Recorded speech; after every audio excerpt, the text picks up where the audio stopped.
Kayo, 1, 2, 3, 4, 5, 6, 7, 8, 9, 10. Revoke. Now, na-revoke ang lisensya ninyo dahil sa demerit system. Tama? Okay. Marami na tayong natulungan ma-release ang lisensya. Revoke. Tinulungan nga ni Congressman Busita ang mga kawawang bus driver na na-revoke ang lisensya dahil sa demerits, bagay na hindi naman pala nakasulat sa batas natin. Panoorin ang video mga brothers kung paano ipinaliwanag ni Congressman Busita sa mga bus driver. Bakit? Para malinaw sa inyo. Doon sa Republic Act 10930, may lumabas na implementing rules and regulations na taliwas doon sa inuutos ng batas.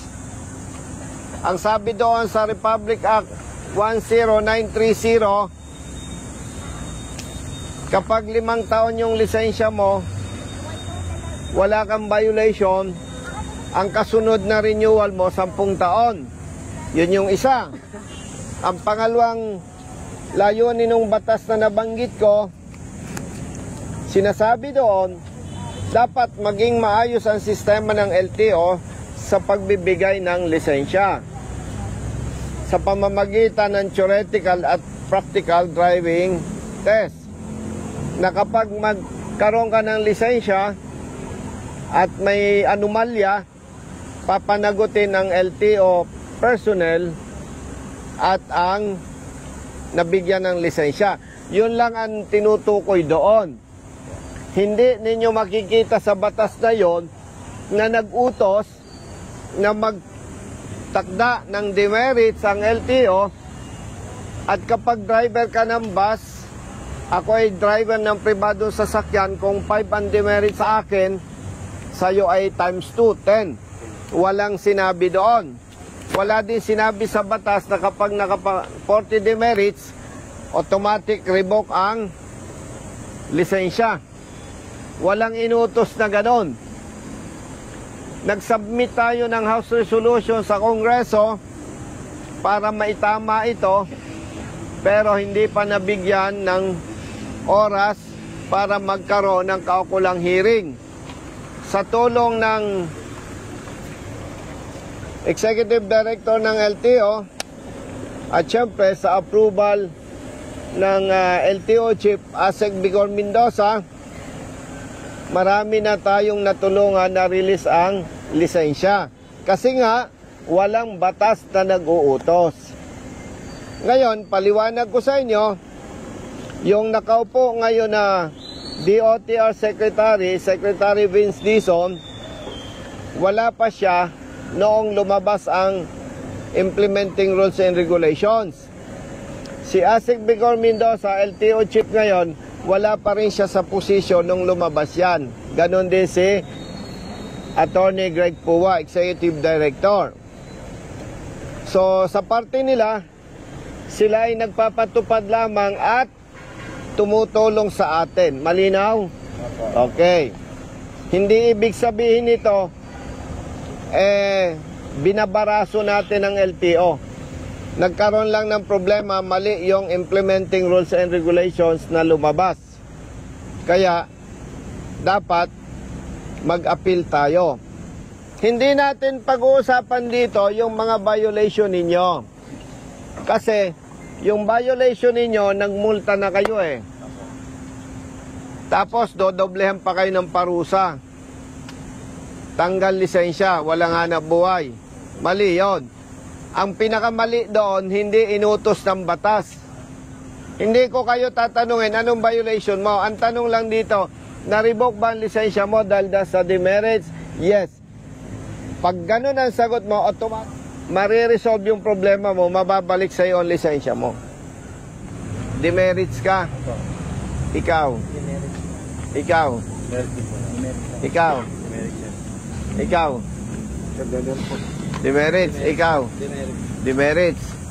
Kaya inilalaban natin to, walang nag-utos na batas na kapag naka-40 demerits ka, revoke, walang ganon. Yung documents nyo, papaserox natin. Babasahin ko.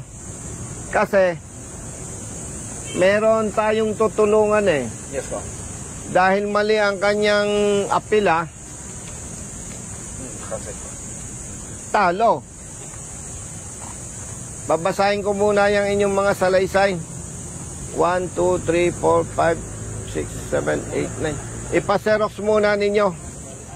Sinong walang pera pampaserox? Meron. Lahat ng hawak ninyong papel, ipaserox. Bigyan ako ng kopya, stapler. Kinuha ko muna yung papel nyo. Kasi baka mali yung atake ninyo sa apila, ma-deny. Okay?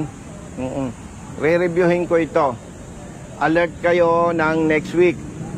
Ito ang grabe, taga Pangasinan. 1 taon ka na. Pamilyado ka. Ikaw. Patay na rin na. Ano yung kinamatay na asawa mo? Leukemia, sir. Ilang anak mo? Dalawa. Ano hanap buhay mo ngayon? Wala, sir. Ikaw pamasahin ka Pangasinan. 400 plus. Taga saan ka? Ano, sir? Pampanga ka rin. Magkano pamasahe hanggang Pampanga? 241. Ikaw? Ikaw, taga saan ka?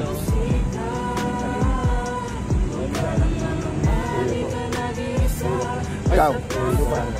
Tanggas magkano pamasahe mo?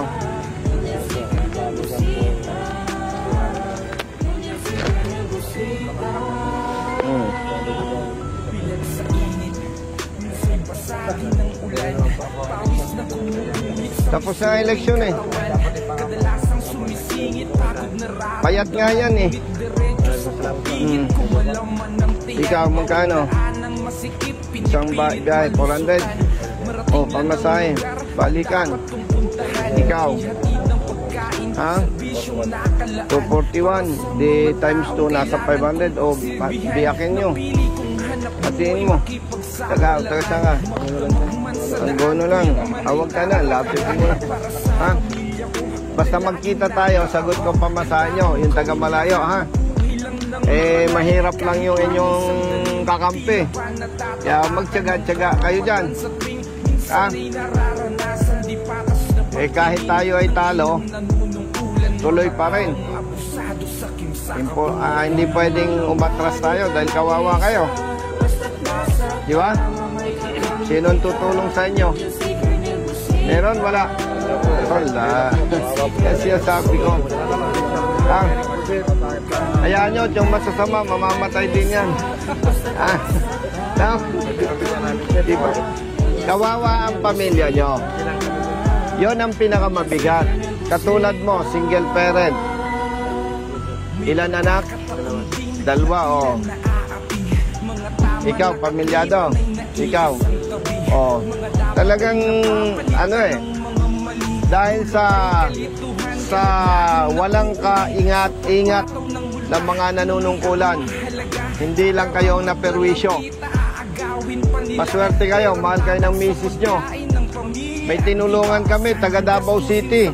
Hindi na kaya ang sitwasyon, iniwanan ng asawa. Oh. Kaya pag uwi nyo, salamat kayo sa misis nyo.